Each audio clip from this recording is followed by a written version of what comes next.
Hello, कैसे हैं आप। मैं सजन सा आशा करता हूं कि आप बिल्कुल स्वस्थ होंगे, अच्छे होंगे और अपनी पढ़ाई कर रहे होंगे। तो बच्चों, एक बार फिर से आपका स्टार्टअप स्टडी एकेडमी के यूट्यूब चैनल में बहुत बहुत स्वागत है। तो चलिए बच्चों, हम अपनी लर्निंग स्टार्ट करते हैं विथ स्टार्टअप स्टडी के साथ। बच्चों, आज हम लोग कक्षा 6 अध्याय 3 संख्याओं के साथ खेलना प्लेइंग विथ नंबर्स, इसमें जो भी कॉन्सेप्ट टॉपिक्स महत्वपूर्ण बिंदु दिए गए हैं उनके बारे में हम लोग डिस्कस करेंगे।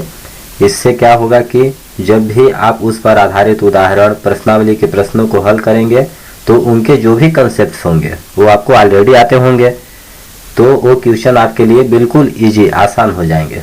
तो चलिए बच्चों, हम लोग स्टार्ट करते हैं। देखिए, इस अध्याय 3 का ओवरव्यू हम लोग इंट्रोडक्शन देखते हैं। क्या दिया गया है? संख्याओं के साथ खेलना। जैसे कोई संख्या दी गई है, मान लीजिए 6, तो 6 को हम लोग क्या लिख सकते हैं? 1 गुणे 6। ठीक, 1 में 6 का गुणा करेंगे तो 6 आएगा। ठीक, इसी तरह से 6 को हम लिख सकते हैं 6 गुणे 1। 6 में 1 का गुणा करेंगे तो भी 6 आएगा। और क्या लिख सकते हैं? 6 को हम लिख सकते हैं 2 गुणे 3, 2 तिहाई 6। और 6 को हम क्या लिख सकते हैं? 3 गुणे 2, अर्थात 3 में 2 का गुणा करेंगे तो क्या आ जाएगा? 6 आएगा। इस प्रकार से हमने सीखा कि 6 को हम लोग क्या क्या लिख सकते हैं? 6 बराबर हम लिख सकते हैं 1 गुणे 6, या 6 गुणे 1, या लिख सकते हैं 2 गुणे 3, या 3 गुणे 2। यहाँ पर देखिए, इनको हल करेंगे तो 6 बराबर 1 छक्का 6, 6 आएगा, बराबर 2 तिहाई 6, 6 आएगा। इस तरह से ये सभी क्या हैं? बराबर हैं। ठीक, अब यहाँ पर देखिए, हमने एक चीज़ क्या पढ़ा? यहाँ पर हमने पढ़ा कि 6 बराबर 2 गुणे 3 हम लोग लिख सकते हैं। 2 तिहाई कितना होता है? 6। तो इन दोनों पक्षों में ये जो संख्याएं दी गई हैं इनके बीच में एक संबंध होगा। उस संबंध को हम लोग क्या कहते हैं? देखिए, 2 और 3, 2 और 3, 2 और 3 को 6 का क्या बोलेंगे? 6 का गुणनखंड, गुणनखंड। ठीक, अब देखिए, और 6 को क्या बोलेंगे? 2 3 का। 6 को हम लोग क्या बोलेंगे? 2 3 का गुणज, 2 व 3 का गुणज। इस प्रकार से आपको समझ आ गया। ये देखिए, यहाँ पे हम लोग का फर्स्ट पॉइंट क्या दिया है? गुणनखंड और गुणज। तो गुणनखंड क्या होता है? किसी भी संख्या का गुणनखंड उस संख्या का पूर्णतः विभाजक होता है। देखिए, जैसे 6 के गुणनखंड क्या है? 2 और 3। 2 भी 6 का गुणनखंड है और 3 भी है। जैसे 2 से हम कैसे पता करेंगे कि यह गुणनखंड है? 2 से हम 6 को काटेंगे, विभाजित करेंगे, तब पूर्णतः विभाजित हो जाएगा, 2 तिहाई 6। 3 से हम 6 को विभाजित करेंगे तो भी चला जाएगा भाग, 3 दूना 6। और देखिए, 6 के गुणनखंड क्या होंगे? 1 छक्का 6, 6 छक्का 6। ठीक, तो इस तरह से गुणनखंड क्या होता है? किसी भी संख्या का गुणनखंड उसका पूर्णतः विभाजक होता है, अर्थात कोई भी संख्या अपने गुणनखंड से पूरी तरह से कट जाती है। अब आगे हम लोग को क्या दिया है? गुणज। गुणज क्या होता है? किसी भी संख्या का गुणज ज्ञात करने के लिए प्राकृतिक संख्याओं में गुणा करने पर जो संख्या प्राप्त होती है उस संख्या का गुणज कहलाती है। जैसे 2 का गुणज, 2 को हम 1 से गुणा करेंगे तो क्या आएगा? 2 1 कम 2। 2 को हम 2 से गुणा करेंगे तो 2 दूना कितना आया? 4। 2 को यदि हम 3 से गुणा करेंगे तो कितना होगा? 2 तिहाई 6। इसी तरह से आगे भी अनंत तक। तो देखिए, 2 के गुणज क्या कहलाएंगे? ये जो संख्याएं आ रही है पहाड़ा पढ़ने पर, ये सभी संख्याएं 2 का गुणज कहलाती है। अर्थात किसी भी संख्या का गुणज ज्ञात करने के लिए हम प्राकृतिक संख्याओं में गुणा करने पर जो संख्या प्राप्त होती है उस संख्या का गुणज कहलाती है। तो आई होप आपको गुणनखंड और गुणज समझ में आ गया होगा। अभी हम इसका विस्तृत में अध्ययन करेंगे। आगे क्या दिया है? भाज्य और अभाज्य संख्या। ठीक, भाज्य और अभाज्य संख्या। तो भाज्य संख्या, भाज्य मतलब जो विभाजित हो जाए उन्हें हम भाज्य संख्या कहते हैं। अभाज्य संख्या जो संख्या विभाजित न हो उन्हें हम अभाज्य संख्या कहते हैं। अर्थात हम परिभाषित कैसे करेंगे कि यदि कोई संख्या एक और स्वयं के अलावा किसी अन्य संख्या से भी विभाज्य हो जाए तो वह संख्या भाज्य संख्या कहलाती है। जैसे आप ले लीजिए 6, तो 6 देखिए किससे किससे कटेगा, 1 से कटेगा, 2 से कटेगा, 3 से कटेगा और 6 से कटेगा। इस प्रकार से देखिए हम लोग क्या बोल सकते हैं कि यदि कोई संख्या 1 और स्वयं के अलावा, देखिए स्वयं के अलावा 2 और 3 से भी यह विभाज्य हो रही है, तो यदि कोई संख्या 1 और स्वयं के अलावा किसी अन्य संख्याओं से विभाज्य हो जाए तो वह संख्या भाज्य संख्या कहलाती है। या हम एक बार और इस तरह से भी परिभाषित कर सकते हैं कि यदि किसी संख्या के गुणनखंड 2 से अधिक हो, 2 से अधिक गुणनखंड हो, तो 6 के यहाँ पे देखिए गुणनखंड क्या है, 1, 2, 3 और 6। इस प्रकार से किसी संख्या के 2 से अधिक गुणनखंड हो तो वह संख्या क्या कहलाती है, भाज्य संख्या। यहाँ पे 6 क्या है, भाज्य संख्या है। और अभाज्य संख्या किसे कहते हैं, इससे आगे ले लीजिए 7, तो 7 किससे किससे विभाज्य होगा, 1 से और 7 से। अब इसके अलावा किसी संख्या से 7 विभाज्य नहीं होगा, तो 7 क्या है, अभाज्य संख्या। तो हम कह सकते हैं कि यदि किसी संख्या के गुणनखंड 1 और स्वयं वह संख्या हो, अर्थात जिसके केवल 2 ही गुणनखंड हो, उसे हम अभाज्य संख्या कहते हैं। जो 1 और स्वयं के अलावा किसी अन्य संख्या से विभाजित न हो, उसे हम अभाज्य संख्या कहते हैं। अब आगे हम लोग को क्या दिया गया है, विभाज्यता के नियम, डिविजिबिलिटी रूल्स। तो विभाज्यता के नियम हम लोग इस अध्याय में पढ़ेंगे। विभाज्यता के नियम जैसे 2 का, यदि किसी संख्या के इकाई का अंक 0, 2, 4, 6, 8 हो तो वह संख्या 2 से विभाज्य हो जाती है। 3 का विभाज्यता नियम क्या हो जाएगा, यदि किसी संख्या के अंकों का योग 3 से विभाज्य हो जाए तो वह संख्या 3 से विभाज्य हो जाएगी। 4 का विभाज्यता नियम में हम इकाई और दहाई से बनी संख्या 4 से विभाज्य हो जाए तो वह संख्या 4 से पूरी तरह विभाजित हो जाएगी। इस तरह से सभी संख्याओं का 1 से लेकर 11 तक की संख्याओं का विभाज्यता नियम हम विस्तृत में इसका अध्ययन करेंगे। और क्या दिया है नेक्स्ट टॉपिक हम लोगों को, लघुत्तम समवर्तक और महत्तम समवर्तक, lowest common multiple and highest common multiple. ठीक, तो यह क्या होता है, देखिए लघुत्तम समवर्तक। ठीक, लघुत्तम समवर्तक क्या है, लोवेस्ट कॉमन मल्टीपल। मल्टीपल अर्थात यहाँ पे देखिए मल्टीपल हमने एक शब्द पढ़ा था, मल्टीपल को क्या बोलते हैं, गुणज। तो मल्टीपल हमने जान लिया है क्या होता है, किसी भी संख्या का पहाड़ा। तो देखिए जैसे कि हम 2 का पहाड़ा पढ़ते हैं, 2 का पढ़िए, कम 2, 2 दूना 4, ठीक, 2 तिहाई 6, 2 चौको 8। तो इस तरह से 2 के क्या है, गुणज है।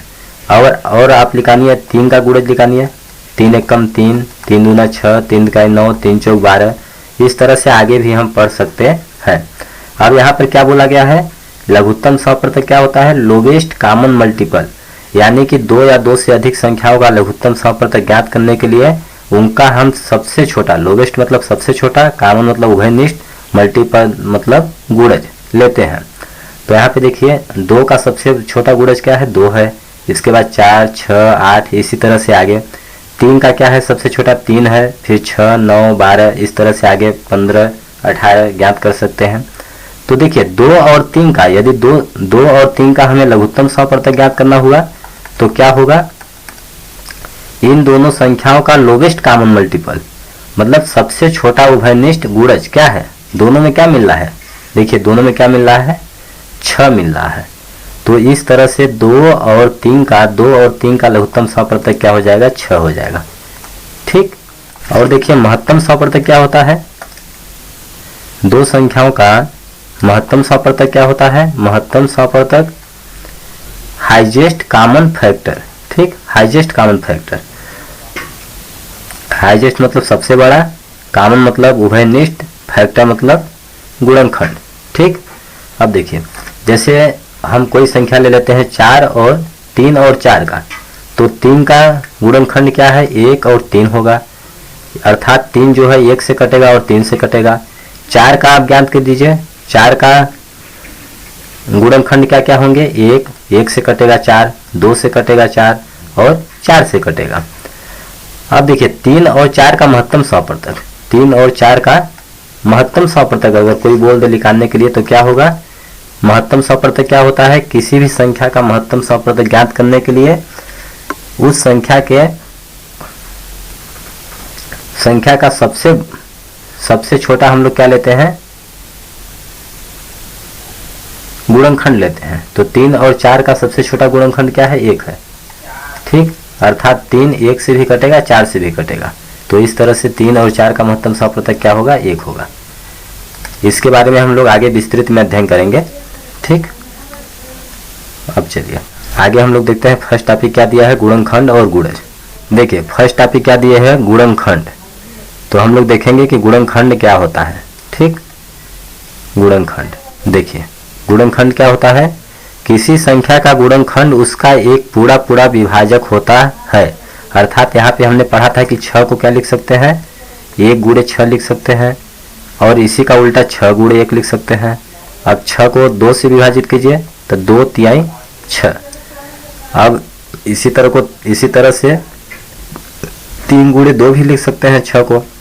तो अब देखिए 6 के गुणनखंड क्या क्या हो जाएंगे, आप लीजिए 1, अर्थात 6 जो है 1 से पूरी तरह विभाजित होगा। गुणनखंड क्या होता है, गुणनखंड पूरा पूरा विभाजक होता है। अर्थात 6 जो है 1 से विभाजित होगा, यहाँ पे 2 है तो 2 से विभाजित होगा, 3 है तो 3 से विभाजित होगा, और 6 से विभाजित होगा। इस तरह से 6 के गुणनखंड क्या क्या हो जाएंगे, 1 2 3 और 6। इनके अलावा किसी भी संख्या से 6 विभाजित नहीं होगा। तो 6 के गुणनखंड क्या हो गए, 1 2 3 6। ठीक, आगे कोई संख्या हम लोग देखते हैं, 6 से आगे देखिए 7। तो 7 के गुणनखंड 7 को हम क्या लिख सकते हैं, 7 बराबर 1 गुणे 7, या फिर 7 एकम 7। अब 2 से विभाजित कीजिए तो 2 के पहाड़ में 7 नहीं आता है, 3 के पहाड़ में नहीं आता है, 4 दूना 8, 4 के पहाड़ में नहीं आता है, 5 में नहीं आएगा, 6 में नहीं आएगा, 7 में आएगा, 7 एकम 7।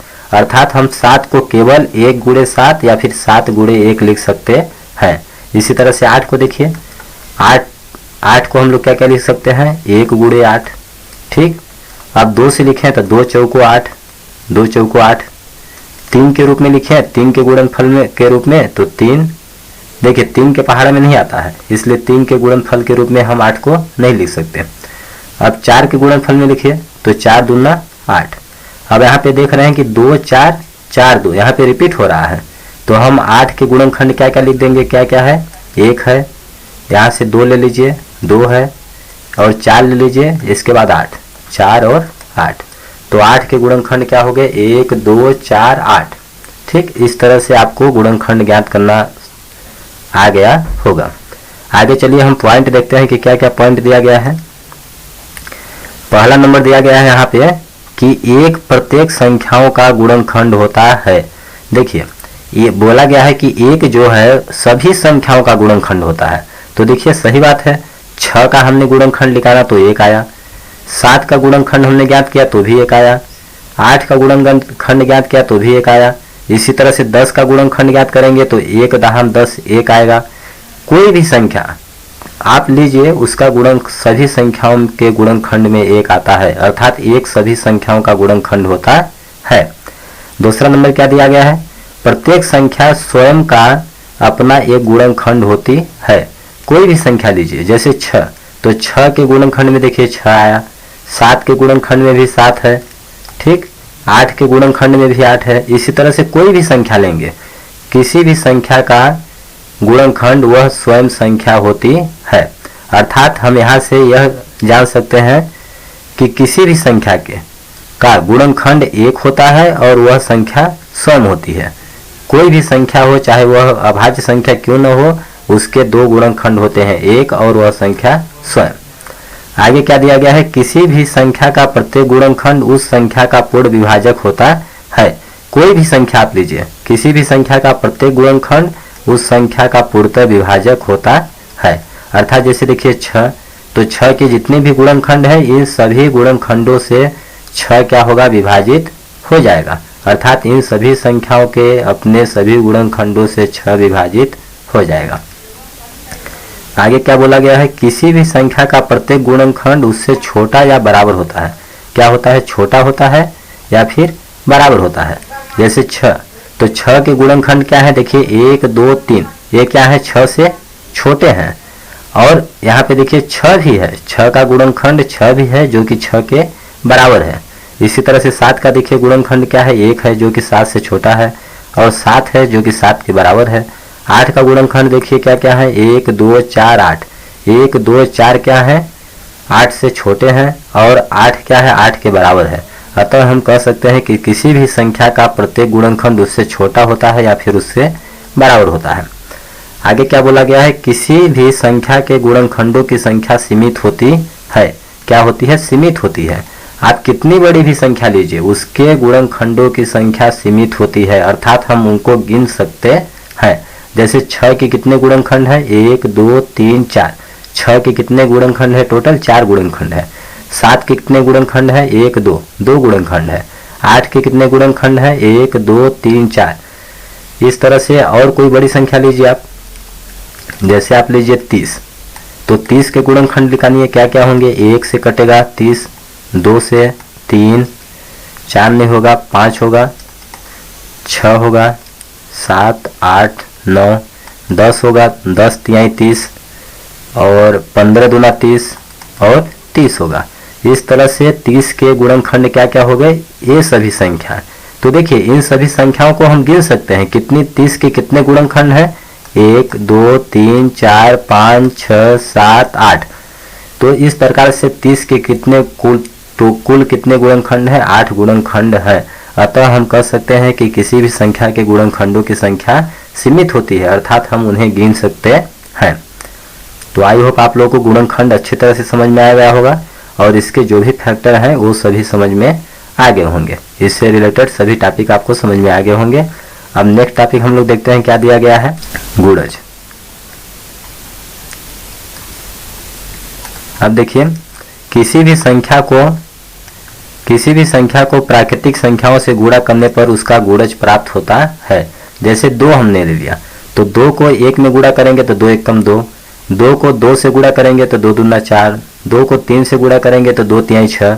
इसी तरह से 2 को 4 से गुणा करेंगे तो 2 चौको 8, 2 को 100 से गुणा करेंगे तो 2 का 100 में गुणा करेंगे तो कितना आ जाएगा? 100 दूना 200 आ जाएगा। इसी तरह से 2 का 1000 में गुणा करेंगे तो 2000 आएगा। तो ये सभी संख्याएं जो प्राप्त हो रही हैं, ठीक, कौन सी? ये संख्याएं, ये सभी संख्याएं क्या है? 2 के गुणज हैं। इनको क्या बोलेंगे हम? गुणज बोलते हैं। अर्थात जो जैसे हमें 3 का, अब मान लीजिए 3 का गुणज ज्ञात करना हो, 3 का, तो 3 के गुणज क्या क्या हो जाएंगे? 3 एकम 3, 3 दूना 6, 3 का 9, 3 चौक 12, 3 पचे 15। इसी तरह से अनंत तक। अगर 3 का हमने 1 लाख में गुणा कर दिया तो 3 लाख हो जाएगा। 3 का गुणा 1 करोड़ में कर दिया तो 3 करोड़ हो जाएगा। ठीक, तो अर्थात किसी भी संख्या के गुणज क्या होते हैं? अनंत होते हैं। ये अनंत तक, अनंत को हम लोग एक साइन लेटे हुए 8 से दर्शाते हैं। तो 3 के गुणज कितने हो जाएंगे? अनंत। इसी तरह से 4 के गुणज 4 एकम 4, 4 दूना 8, 4 3 12, ऐसे हम ज्ञात कर सकते हैं। अब देखिए इंपॉर्टेंट पॉइंट हम लोगों को क्या क्या दिया गया है। पहला दिया गया है किसी भी संख्या का गुणज उसके से बड़ा होता है या फिर बराबर होता है। ठीक, कोई भी संख्या आप लीजिए, कोई भी संख्या लीजिए, उसका गुणज जो होता है, किसी भी संख्या का गुणज उससे बड़ा होगा या फिर बराबर होगा। जैसे 2 का गुणज हमने लिया तो 2 का गुणज क्या आया? 2 आया। और देखिए 4 6 8 ये क्या है? 2 से बड़े हैं, तो 2 का गुणज 2 के बराबर है या फिर 2 से बड़ा है। इसी तरह से 3 का गुणज देखिए, 3 का गुणज 3 के देखिए बराबर है, 3 बराबर 3, या फिर 3 से बड़ा है। तो हम कह सकते हैं कि किसी भी संख्या का गुणज उससे बड़ा होता है या फिर उसके बराबर होता है। और आगे क्या बोला गया है टॉपिक, किसी भी संख्या के गुणजों की संख्या अपरिमित होती है। क्या होती है? अपरिमित, इनफाइनाइट। किसी भी संख्या के गुणजों की संख्या क्या होती है? अपरिमित होती है, इनफाइनाइट होती है। यहाँ पे देखिए जैसे हमने 3 का गुणज लिया, 3 6 9 12 15 18 21, इसी तरह से अनंत तक। 3 का हमने बोला था 1 लाख में गुणा करेंगे तो 3 लाख आ जाएगा। 3 का गुणा हम 1 करोड़ में करेंगे तो 3 करोड़ आ जाएगा। 3 का गुणा 1 अरब में करेंगे तो 3 अरब आ जाएगा। तो इसी तरह से किसी भी संख्या का गुणज जो होते हैं अपरिमित होते हैं। गुणजों की संख्या को हम काउंट नहीं कर सकते हैं। और अभी हमने गुणनखंड पढ़ा था, तो गुणनखंड, किसी भी संख्या के गुणनखंड क्या होते हैं? सीमित होते हैं, लेकिन गुणज क्या होते हैं? अपरिमित होते हैं। आगे क्या बोला गया है? प्रत्येक संख्या स्वयं का गुणज होती है। प्रत्येक संख्या स्वयं का गुणज होती है। जैसे 2 देखिए, 2 का गुणज 2 है। 3 का लिया हमने तो 3 का गुणज 3 है। इसी तरह से आप 10 लीजिए तो 10 का गुणज क्या होंगे? 10 एकम 10, 10 दूना 20, 10 तिहाई 30, इसी तरह से आगे। तो 10 का गुणज क्या है, एक 10 है। तो कोई भी संख्या स्वयं का गुणज होती है, स्वयं का अपना एक गुणज होती है। तो इस तरह से आई होप आप लोगों को गुणज अच्छी तरह से समझ में आ गया होगा। अब नेक्स्ट टॉपिक हम लोग देखते हैं क्या दिया गया है हम लोगों को। संपूर्ण संख्या, संपूर्ण संख्या परफेक्ट नंबर। तो हम लोग जानेंगे आज कि परफेक्ट नंबर संपूर्ण संख्या क्या होती है। देखिए क्या बोला गया है, वह संख्या जिसके सभी गुणनखंडों का योग, ठीक, कोई भी आप संख्या लीजिए उसके सभी गुणनखंडों, सभी गुणनखंडों का योग उस संख्या का कितना हो, उस संख्या का 2 गुना हो, तो एक संपूर्ण संख्या कहलाती है। वह क्या कहलाएगी, संपूर्ण संख्या कहलाएगी। जैसे आप देखिए गुणनखंड लीजिए, जैसे आप 2 के गुणनखंड लीजिए तो 2 के गुणनखंड क्या होंगे, 1 और 2। इनको जोड़िए तो 1 और 2 को जोड़ेंगे कितना आएगा, इन दोनों का जोड़ कितना होगा, 3 होगा। तब 2 का डबल है 3 नहीं है, 2 दूना 4 होता है, लेकिन 3 आ रहा है। तो इस प्रकार से 2 को हम लोग संपूर्ण संख्या नहीं बोल सकते। इसी तरह से 3, 4, 5, 6 लीजिए, यहाँ पे दिया गया है। तो 6 के गुणनखंड क्या क्या है, 1, 2, 3 और 6। इन सभी गुणनखंडों का आप जोड़िए तो 1 में 2 जोड़िए 3 आएगा, 3 में 3 जोड़ेंगे तो 6 होगा, 6 में 3 जोड़ेंगे तो 12 होगा। जैसे जोड़ के देखिए यहाँ 1 + 2 + 3 + 6 तो कितना होगा, 1, 2 कितना हो गया, 3, 3, 3, 6, 6, 6, 12। अब देखिए 2 का क्या है, 12 2 गुना है, 6 का 12 क्या है, 2 गुना है। 6 में 2 का हम गुणा करेंगे तो क्या आएगा, 12 आएगा। अर्थात 6 के जितने भी गुणनखंड हैं सभी गुणनखंडों का योगफल 6 का 2 गुना है। तो हम कह सकते हैं कि 6 क्या है, एक संपूर्ण संख्या है। इसी तरह से और संख्याओं का आप ज्ञात कर सकते हैं, चेक कर सकते हैं कि कौन सी संख्या संपूर्ण संख्या है, कौन सी संख्या नहीं है। आगे देखिए क्या दिया गया हम लोग को, भाज्य संख्या। ठीक, आगे क्या है, भाज्य संख्या। तो हम लोग देखेंगे भाज्य संख्या क्या होती है। भाज्य संख्या कंपोजिट नंबर। ठीक, देखिए वह संख्या जिसके 2 से अधिक गुणनखंड हो भाज्य संख्या कहलाती है। यदि किसी संख्या के 2 से अधिक गुणनखंड हो तो उसे हम भाज्य संख्या कहते हैं। जैसे 2 लीजिए तो 2 के गुणनखंड क्या है, 1 और 2। इसी तरह से 3 के गुणनखंड क्या होंगे, 3 1 से विभाजित होगा और 3 से विभाजित होगा। 4 के गुणनखंड क्या होंगे, 1 होगा, 2 होगा, 1 से विभाजित होगा, 4 2 से विभाजित होगा और 4 से विभाजित होगा। इसी तरह से 5 के गुणनखंड क्या होंगे, 1 और 5। 6 के गुणनखंड क्या होंगे, 1, 2 से कटेगा 6, 3 से विभाजित होगा और 6 से विभाजित होगा। तो इस प्रकार से देखिए भाज्य संख्या क्या होती है, जिसके 2 से अधिक गुणनखंड हो। तब 2 से अधिक गुणनखंड किसके किसके हैं, 2 से अधिक गुणनखंड यहाँ पर देखिए 4 के 2 से अधिक गुणनखंड है, 1 2 3। 4 के टोटल कितने गुणनखंड है, 3 गुणनखंड है। और 6 के देखिए गुणनखंडों की संख्या कितनी है, 1 2 3 4। 6 के गुणनखंड कितने हैं, 4 गुणनखंड है। तो जिन संख्याओं के 2 से अधिक गुणनखंड हो उसे हम भाज्य संख्या कहते हैं। तो इस प्रकार से 4 क्या होगी, 4 एक भाज्य संख्या होगी और 6 एक भाज्य संख्या होगी। इसी तरह से और संख्याएं ज्ञात कर सकते हैं। अब अभाज्य संख्या क्या होती है, क्या बोला गया है, अभाज्य संख्या। अभाज्य संख्या प्राइम नंबर। तो हम लोग देखेंगे प्राइम नंबर क्या होता है। प्राइम नंबर वह संख्या जिसके गुणनखंड 1 और स्वयं वह संख्या हो, अर्थात केवल 2 ही गुणनखंड हो, उसे हम अभाज्य संख्या कहते हैं। देखिए किसी भी संख्या के गुणनखंड 1 हो और वह स्वयं संख्या हो, अर्थात केवल और केवल 2 ही गुणनखंड हो, तो उसे हम अभाज्य संख्या कहते हैं। जैसे यहाँ पे देखिए 2, तो 2 के कितने गुणनखंड हैं, 2 के केवल 2 गुणनखंड है, 1 और वह संख्या स्वयं। तो इस प्रकार से 2 क्या है, अभाज्य संख्या, अभाज्य। और यहाँ पे 3 देखिए, 3 के केवल 2 गुणनखंड है, 1 और वह संख्या स्वयं। 5 के कितने गुणनखंड है, 1 और वह संख्या स्वयं। तो इस तरह से 2 3 5 ये क्या है, अभाज्य संख्याएं हैं। इसी तरह से आगे ले सकते हैं 7 11 13 अनंत तक। तो अभाज्य संख्याओं की संख्या क्या है, अनंत तक है। Prime number. इस तरह से हम जान सकते हैं कि अभाज्य संख्या क्या होती है, भाज्य संख्या क्या होती है। अब यहाँ पे देखिए इंपॉर्टेंट फैक्ट क्या दिए गए हैं। संख्या एक ना तो भाज्य है न ही अभाज्य है। देखिए 2, 3, 4 हमने निकाला, एक का निकालिए एक। यहाँ पर देखिए एक को हम क्या लिख सकते हैं, एक बराबर एक गुणे एक। तो एक के कितने गुणनखंड हैं, एक के गुणनखंड एक गुणे एक, इसके अलावा कुछ लिख सकते हैं। तो एक का देखिए अभाज्य संख्या के कितने गुणनखंड होते हैं, 2 गुणनखंड होते हैं। अभाज्य संख्याओं के गुणनखंड 2 से अधिक होते हैं, लेकिन यहाँ पे एक का क्या कितने गुणनखंड है, एक का हम बोल सकते हैं एक ही गुणनखंड है, एक और एक अर्थात एक। तो इस तरह से न एक को न तो हम भाज्य संख्या बोलेंगे न तो अभाज्य संख्या। ठीक, आगे देखिए हम लोग को क्या दिया गया है, सह अभाज्य संख्याएं। अब हम लोग पढ़ेंगे कि सह अभाज्य संख्या को प्राइम नंबर किसे कहते हैं। तो देखिए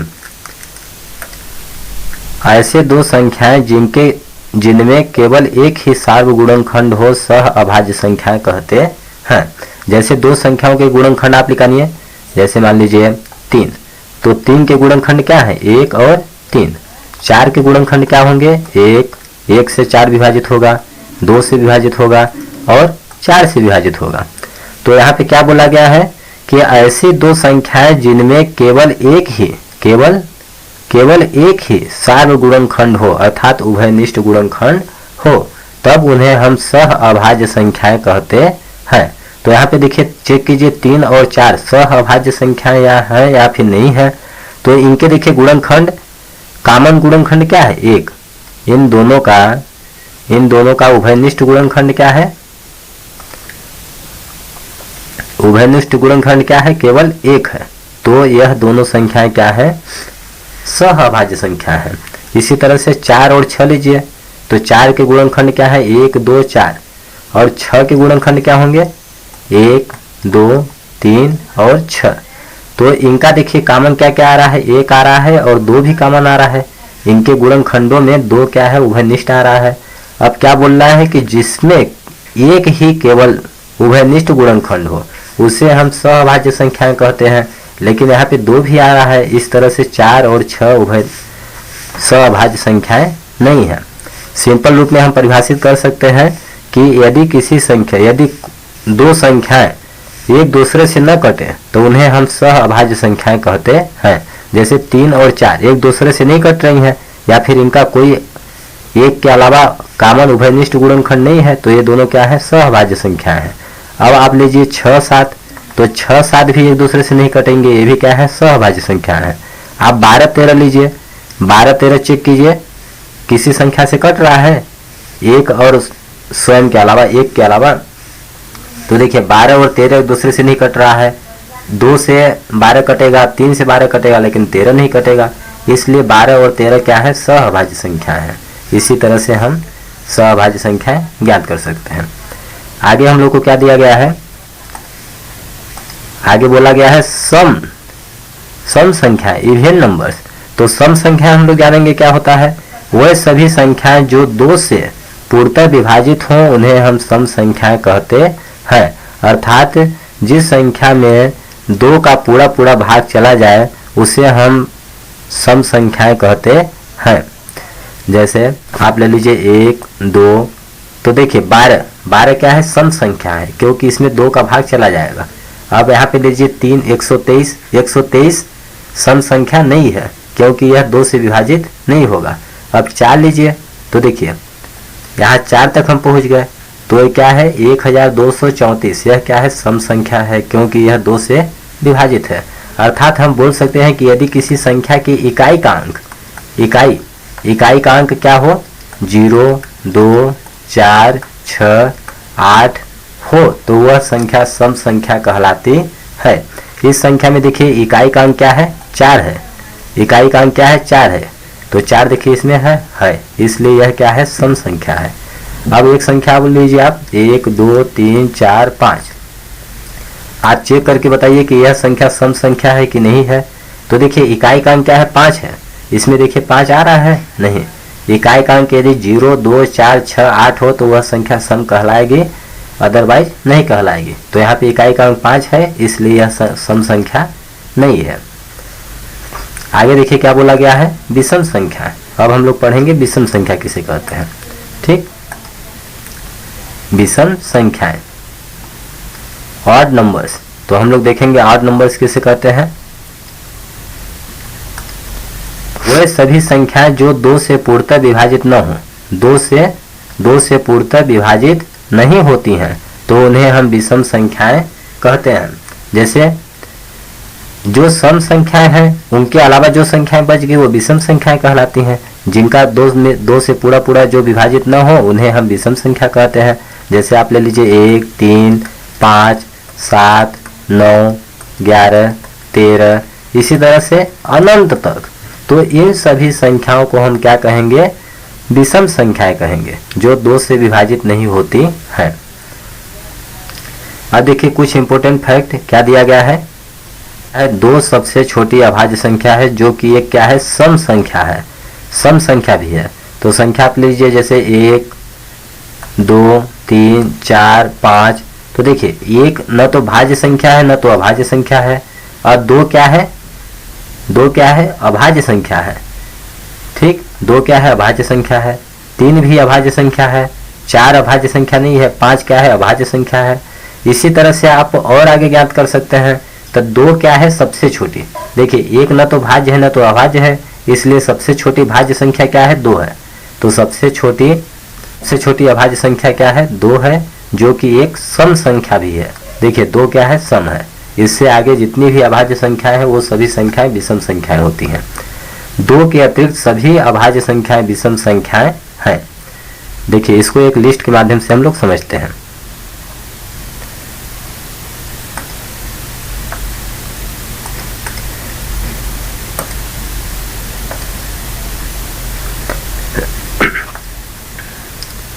यहाँ पर देखिए, यहाँ पे एक चार्ट दिया गया है। यहाँ पर एक न तो भाज्य संख्या है न तो अभाज्य संख्या है। ठीक, 1 न तो भाज्य संख्या है न तो अभाज्य संख्या है। अब जिस पे गोला लगा है वो सभी संख्याएं क्या है, अभाज्य संख्याएं हैं, और जिस संख्याओं को कट किया गया है वो संख्याएं क्या है, भाज्य संख्याएं हैं। ठीक, तो देखिए 2 क्या है, अभाज्य संख्या है, जो कि सबसे छोटी अभाज्य संख्या है। 3 भी अभाज्य संख्या है। 5 है, 7 है, 11, 13, 17, 19, 23, 29, 31, 37, 41, 43, 47, 53, 59, 61, 67, 71, 73, 79, 83, 89, इसके बाद 97। तो 100 से सभी छोटी अभाज्य संख्या यहाँ पे दी गई हैं। इनका लिस्ट दिया गया है, आप इनको रिमाइंड कर सकते हैं। तो आपको एक चीज और इम्पोर्टेंट फैक्ट क्या याद रखना होगा कि 1 से लेकर आप काउंट कर सकते हैं 1 से लेकर 50 तक। 1 से लेकर 50 तक अभाज्य संख्याओं की संख्या कितनी होती है, 15। ठीक, आप काउंट कर लें। और 50 से लेकर 100 तक, 50 से लेकर 100 के बीच में कितनी अभाज्य संख्या है, 10 है। इस तरह से हम कह सकते हैं कि 1 से लेकर 100 तक अभाज्य संख्याओं की संख्या कितनी है, 15 + 10 = 25। 1 से लेकर 100 तक में अभाज्य संख्याओं की संख्या टोटल कितनी है, 25 अभाज्य संख्याएं हैं। तो इस तरह से बच्चों 1 से लेकर 100 तक टोटल कितनी अभाज्य संख्या है, 25। 1 से लेकर 100 तक की अभाज्य संख्याओं की संख्या कितनी होती है, 25। ठीक, अब देखिए हम लोग देखेंगे इसमें कुछ इंपॉर्टेंट फैक्ट्स क्या क्या दिए गए हैं। देखिए एक जो है न तो भाज्य संख्या है न तो अभाज्य संख्या है। अब देखिए 2 क्या है, सबसे छोटी अभाज्य संख्या है, जो कि एक सम संख्या भी है। और कोई बोले कि सबसे छोटी विषम अभाज्य संख्या क्या है, तो वह क्या है, 3 है। 3 क्या है, सबसे छोटी विषम अभाज्य संख्या। और देखिए इसमें क्या फैक्ट और क्या है, 90 से लेकर 100 तक के बीच में केवल एक अभाज्य संख्या है, वह क्या है, 97। 90, 7, 97। बाकी कोई भी संख्या ले लीजिए, जैसे 80 के 90 के बीच में देखिए 2 अभाज्य संख्या है, 70 से 80 के बीच में 3 अभाज्य संख्या है, और 90 से 100 के बीच में केवल एक अभाज्य संख्या होती है, वह क्या है, 97 है। तो इतना चीज आप लोगों को याद रखना है। तो बच्चों हमें उम्मीद है कि इस वीडियो के सभी टॉपिक्स क्वेश्चंस आपको अच्छी तरह समझ में आ गए होंगे। अगर यह वीडियो आपको पसंद आया है तो वीडियो को लाइक करिए, चैनल को सब्सक्राइब करिए, अपने फ्रेंड्स के साथ शेयर करिए और अगर आपको कहीं पर कुछ समझ नहीं आ रहा है तो आप नीचे कमेंट बॉक्स में लिखकर हमें अवश्य बताएं, हम आपके डाउट का रिप्लाई अवश्य देंगे। धन्यवाद दोस्तों, जय हिंद, जय भारत।